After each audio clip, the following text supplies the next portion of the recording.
Hello friends, welcome to Gomathi's kitchen. நம்ம இன்னைக்கு பார்க்க போற ரெசிபி பாத்தீங்க அப்படினா கடையில வாங்கின அரிசி மாவை வச்சு நல்ல ஒரு 4 வகையான முறுக்கு தான் எப்படி செய்யலாம்ங்கறத பார்க்க போறோம். இன்னைக்கு இருக்க சிச்சுவேஷனுக்கு பாத்தீங்க அப்படினா மில்லுல போய் அரைக்கிறதோ இல்ல பசங்களை ஆன்லைன் கிளாஸ் அட்டெண்ட் பண்ண வச்சிட்டு மாவை மிக்ஸில அரைக்கிறதோ பாத்தீங்கன்னா ரொம்ப பெரிய விஷயமா இருக்கும். அதனால நான் இந்த வருஷம் பாத்தீங்கன்னா கடையில வாங்கின அரிசி மாவை வச்சு தான் செய்ய போறேன். அதுவும் உங்களுக்கு ரொம்பவே நல்லா இருக்கும். அதாவது உங்களுக்கு அரிசி மாவு கடையில் வாங்கினது ஹெல்த்தியாக படலை அப்படின்னா நான் ஏற்கனவே நம்ம சேனலில் பலகாரத்துக்கு மாவு எப்படி அரைக்கணுங்கிறத போட்டிருக்கிறேன். ஸோ அந்த மாதிரி நீங்கள் ரைஸ் மில்லையோ மிக்சிலையோ மாவு அரைச்சிட்டு இதே மெஷர்மெண்ட்டுக்கு நீங்கள் யூஸ் பண்ணாலும் முறுக்கு ரொம்பவே நல்லாயிருக்கும். நீங்கள் எந்த மாவு கடையில் வாங்கினாலும் சரி, உளுந்த மாவு, கடலை மாவு, இல்லை அரிசி மாவு, எந்த மாவு யூஸ் பண்ணாலும் நல்ல ஒரு தடவை சல்லடையை வச்சு நைஸாக இருக்கிற சல்லடையை வச்சு சலிச்சிடுங்க. சலிச்சதுக்கப்புறம் நம்ம யூஸ் பண்ணிக்கலாம். இன்றைக்கி நான் யூஸ் பண்ணியிருக்கிறதுன்னு பார்த்தீங்க அப்படின்னா கடைகளில் இடியாப்ப மாவுன்னு விற்கும், அதுதான் நான் யூஸ் பண்ணியிருக்கிறேன். சில கடைகளில் கொழுக்கட்டை மாவுன்னு விற்கும், அதுவும் நீங்கள் யூஸ் பண்ணிக்கலாம். சில கடைகளில் பார்த்தீங்கன்னா வெறுமா அரிசி மாவுனே போட்டிருப்பாங்க, அதுவும் நீங்கள் யூஸ் பண்ணிக்கலாம். நீங்கள் வாங்கக்கூடாத ஒரே ஒரு அரிசி மாவு என்னன்னு பார்த்தீங்கன்னா புட்டு மாவு. ஏன் அப்படின்னா புட்டு மாவு கொஞ்சம் குறையாக இருக்கும். புட்டுவோட அந்த டெக்ஸ்சர் வர்றதுக்காக அந்த மாதிரி அரைச்சிருப்பாங்க. அது நம்ம முறுக்குக்கு போட்டு செய்கிறப்ப முறுக்கு வெடிக்கிறதுக்கு வாய்ப்பு இருக்குது. அதனால் அந்த மாவு மட்டும் யூஸ் பண்ணாதீங்க. இப்போ முதல்ல தேன்குழல் எப்படி செய்யலாங்கிறத பார்க்கலாம். இப்போ முதல்ல தேன்குழல், அதாவது உளுந்து முறுக்குக்கு 2 கப் அளவுக்கு அரிசி மாவு சேர்த்துருக்குறேன். கூடவே பார்த்தீங்கன்னா வறுத்த உளுந்து மாவு, உளுந்தை இந்த அளவுக்கு வறுத்துட்டு மிக்சியில் நல்லா அரைச்சிட்டு அதுக்கப்புறமா சலிச்சிடுங்க. சலித்த மாவு நல்லா நைஸாக இருக்கிற மாதிரி பார்த்துக்கணும். கடையில் வாங்கினதும் நீங்கள் எடுத்துக்கலாம். நான் கடையில் வாங்கின உளுந்து மாவு தான் நான் இன்றைக்கி எடுத்துருக்கிறேன். இதை கொஞ்சமாக வாசனை வர அளவுக்கு சட்டியில் போட்டு வறுத்துட்டு நான் அப்புறம் சேர்த்துருக்கிறேன். இது 1/4 கப் அளவுக்கு சேர்த்துக்கோங்க. கூடவே பார்த்திங்கன்னா 1 டீஸ்பூன் அளவுக்கு எள்ளு சேர்த்துக்கலாம். கருப்பு எள்ளு இல்லை நீங்கள் வெள்ளை எள்ளு கூட சேர்த்துக்கலாம்.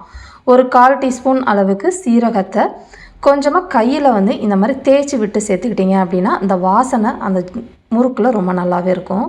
கூடவே ஒரு 1/4 டீஸ்பூன் அளவுக்கு பெருங்காய பொடி. இதில் ஒரே ஒரு டேபிள் ஸ்பூன் அளவுக்கு மட்டும் வெண்ணெய் சேர்த்துக்கலாம். அதிகமாக சேர்த்திங்கன்னா பொறுன்னு ஆகிடும். இப்போ 1 டீஸ்பூன் உப்பை இந்த மாதிரி தண்ணியில் கரைச்சிட்டு எடுத்து வச்சுக்கோங்க. இப்போ முதல்ல மாவை எல்லாத்தையுமே கிளறி விட்டுட்டு அதுக்கப்புறமா நம்ம இப்போ கரைச்சி வச்சுருக்கோம் இல்லையா, அந்த உப்பு தண்ணியை இதில் சேர்த்துக்கலாம். இப்போ இதையும் நல்லா கலந்ததுக்கப்புறமா தண்ணின்னு பார்த்தீங்க அப்படின்னா கிட்டத்தட்ட உங்களுக்கு 1 கப்லேருந்து 1.25 கப் அளவுக்கு தண்ணி தேவைப்படும். இப்போ பார்த்தீங்கன்னா மாவு நல்லா பிசைஞ்சாச்சு. இந்த அளவுக்கு இருக்கிறப்ப நல்லா கொதிக்கிற எண்ணெயை ஒரு 2 டேபிள் ஸ்பூன் அளவுக்கு சேர்த்துக்க போகிறோம். இதை சேர்த்துக்கிறப்ப உங்களுக்கு முறுக்கு நல்லா முறுன்னு இருக்கும். அதிகமாகவும் நீங்கள் எண்ணெய் சேர்த்துடக்கூடாது. இப்போ இது எல்லாத்தையுமே நல்லா கலந்து விட்டுருங்க.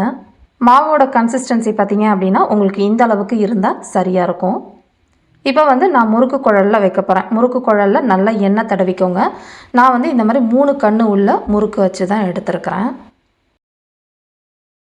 இப்போ பிழியறதுக்குன்னு பார்த்தீங்கன்னா இந்த மாதிரி ஒரு கரண்டியில் எண்ணெய் தடவிக்கோங்க.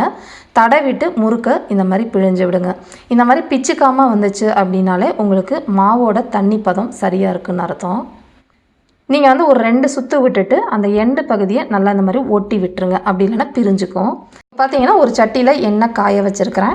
எண்ணெய் காஞ்சிருச்சான்னு பார்க்குறதுக்கு கொஞ்சமாக மாவை எடுத்து கிள்ளி போட்டிங்கன்னா உடனே எழும்பி வரணும். இந்த காய்ச்சலில் எண்ணெய் இருந்துச்சுன்னா முறுக்கு பொரிக்கிறதுக்கு சரியாக இருக்கும். இப்போ நம்ம கரண்டியில் பிழிஞ்சு வச்சுருந்த முறுக்கை ஒன்றா நம்ம எண்ணெயில் சேர்த்துக்கலாம். தீயை மிதமாக வச்சு நீங்கள் முறுக்கை வேக விடணும். உடனே திருப்பி விடாதீங்க. கொஞ்சம் நேரம் கழித்து திருப்பி விடுங்க. இப்போ பார்த்தீங்கன்னா ஓரளவு எல்லா சைடும் சலசலப்பு இந்த அளவுக்கு அடங்கினதுக்கு அப்புறமா முறுக்கை எடுத்துட வேண்டியது தான். இப்போ உங்களுக்கு சத்தம் கேட்கும்னு நினைக்கிறேன். நல்லா மொறுன்னு நம்மளோட தேன்குழல் ரெடி ஆகிடுச்சு. இப்போ அடுத்து பட்டர் முறுக்கு செஞ்சுக்கலாம். அதுக்கு ஒரு பவுலில் 1 கப் அளவுக்கு பச்சரிசி மாவு எடுத்துருக்கிறேன்.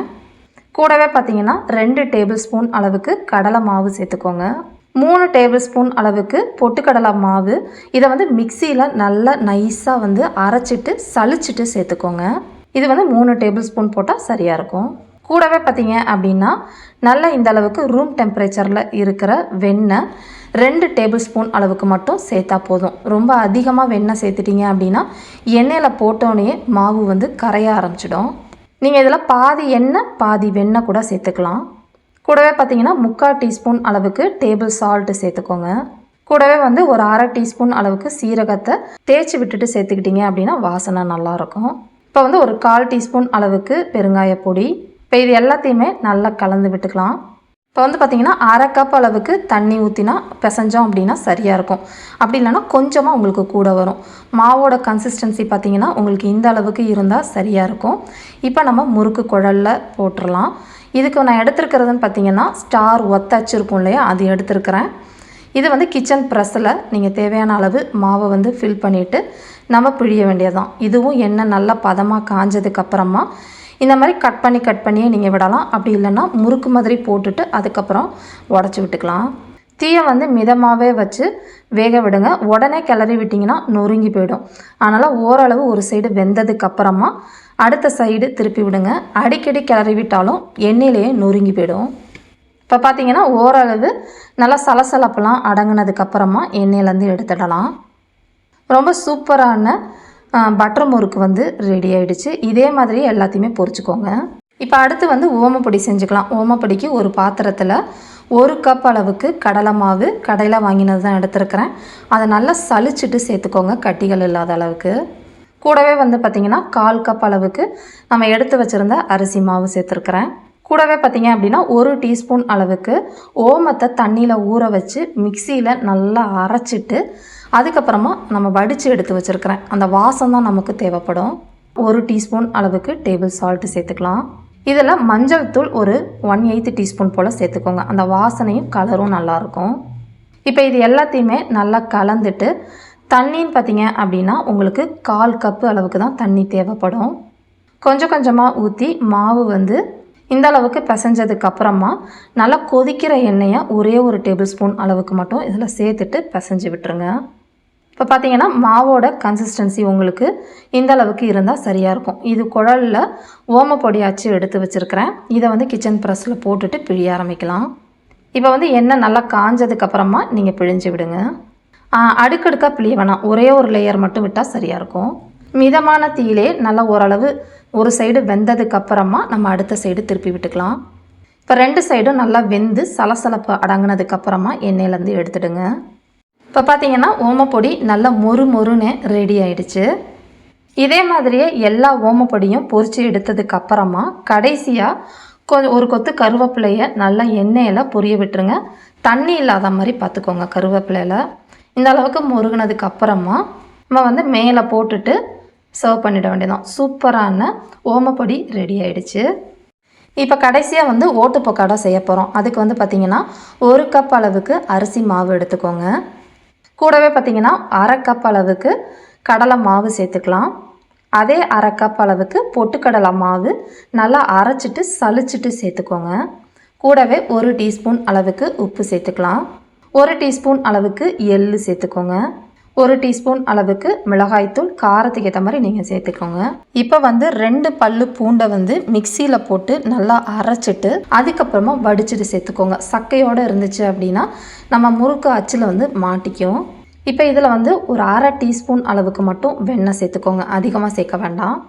முதல்ல இப்போ எல்லாத்தையுமே நல்லா கலந்துட்டு இது தண்ணின்னு பார்த்தீங்க அப்படின்னா உங்களுக்கு 3/4 கப் அளவுக்கு தண்ணி தேவைப்படும். இந்த அளவுக்கு நல்லா மாவை பிசைஞ்சு எடுத்துக்கோங்க. ரொம்ப திக்காகவும் இருந்துச்சு அப்படின்னா முறுக்கு குழலில் பிழிய முடியாது.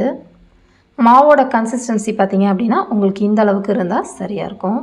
இப்போ அச்சு வந்து நான் கிச்சன் ப்ரெஸ்ஸில் இந்த ரிப்பன் பக்கோடாவோட அச்சு எடுத்துருக்கிறேன். இல்லைன்னா நீங்கள் முறுக்கு குழலில் இந்த மாதிரி ரிப்பன் பக்கோடாவுக்கு இருக்கும், அது கூட சேர்த்துக்கலாம்.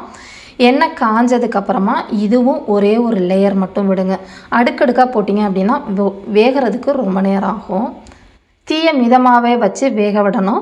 ஒரு சைடு கொஞ்சம் வந்து வெந்ததுக்கப்புறமா நீங்கள் அடுத்த சைடு திருப்பி விடுங்க. 2 சைடும் நல்லா சலசலப்பெலாம் அடங்கி முறுக்கு வெந்ததுக்கப்புறமா நம்ம வந்து எண்ணெயிலேருந்து எடுத்துட வேண்டியது தான். சூப்பரான பூண்டு முறுக்கும் ரெடி ஆகிடுச்சு. இன்றைக்கி நம்ம பண்ணின அளவுக்குன்னு பார்த்திங்கன்னா முறுக்கோட அளவு உங்களுக்கு இந்த அளவுக்கு தான் இருக்கும். இப்போ பார்த்தீங்கன்னா 4 வகையான முறுக்குமே கடையில் வாங்கின அரிசி மாவு, அதே மாதிரி உளுந்த மாவு, கடலை மாவு வச்சு ஒரு 3 மணி நேரத்துலேயே வெரைட்டியாக செஞ்சு முடிச்சாச்சு. இதே மாதிரி நிறைய வகையான ரெசிபிஸ், அதாவது அதிரசம், ஜாங்கிரி, லட்டு, சாஃப்ட் மைசூர் பாக்கு எல்லாமே வந்து ஆல்ரெடி நம்ம சேனலில் போன வருஷம் நான் போஸ்ட் பண்ணியிருக்கிறேன். அதுலேயும் இதேமாரி சின்ன சின்ன டிப்ஸோடு நான் வந்து போட்டிருக்கிறேன். அந்த வீடியோ உங்களுக்கு கட்டாயம் யூஸ்ஃபுல்லாக இருக்கும். அந்த பிளேலிஸ்ட்டோட லிங்க் வந்து பார்த்தீங்க அப்படின்னா மேலே ஐ கார்டு அதே மாதிரி கீழே டிஸ்கிரிப்ஷன் பாக்ஸ்லையும் ஆட் பண்ணுறேன். முடிஞ்சால் வந்து பின் கமெண்ட்லேயும் அந்த பிளேலிஸ்ட்டோட லிங்க்கை வந்து பின் பண்ணி வைக்கிறேன், செக் பண்ணி பார்த்துக்கோங்க. ஸோ இந்த வீடியோ வந்து உங்களுக்கு யூஸ்ஃபுல்லாக இருக்கும்னு நினைக்கிறேன். யூஸ்ஃபுல்லாக இருந்துச்சு அப்படின்னா கட்டாயம் வீடியோவை வந்து லைக் பண்ணி கமெண்ட் பண்ண மறந்துடாதீங்க. அதே மாதிரி நம்ம சேனலை சப்ஸ்கிரைப் பண்ணாமல் இருந்தீங்க அப்படின்னா சேனலையும் சப்ஸ்கிரைப் பண்ணி வச்சுக்கோங்க. தேங்க்ஸ் ஃபார் வாட்சிங்.